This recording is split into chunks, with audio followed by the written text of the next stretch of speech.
Hi Jessica. How are you doing today? Hi Samir, I'm okay. What's wrong? Well, I've been thinking about the makerspace that we created for our students, and I'm noticing some issues. Really? Yay. Some students are really engaged while others don't seem to feel very comfortable. Oh no, why is that?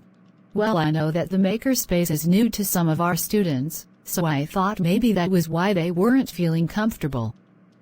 But then some of them said they felt the stations weren't made for them.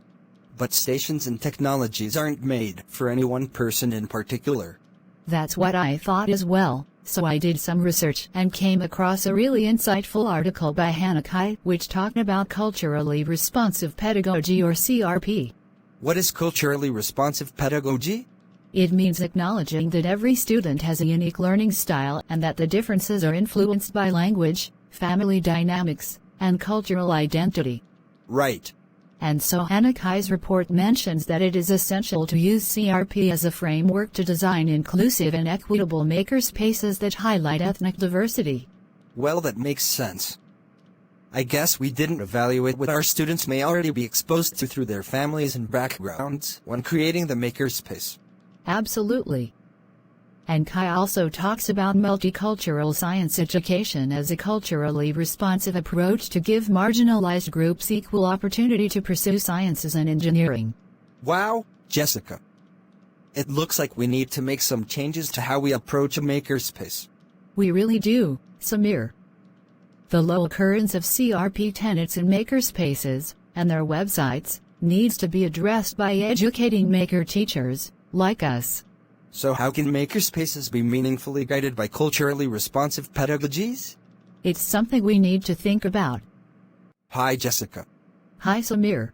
So I was thinking about our conversation yesterday and thought to myself, on top of cultural differences, are technologies and stations in a makerspace perpetuating gender bias? Wow, what an important question, Samir. Well, I found a study by Marigel Mello which aimed to analyze the impact that gender had on the use of different technologies and stations in a makerspace. Mello found that there are ingrained stereotypes of what a makerspace is and who uses that space.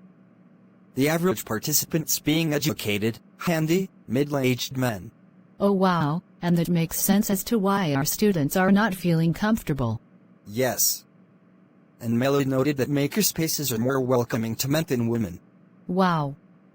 So we are realizing that the current model of makerspaces is unknowingly excluding often marginalized groups. You're right. There is a need for some form of intervention to help drive initiatives for inclusivity and diversity in makerspaces. I think that by doing our research, we are off to a good start. But we have a lot more work to do.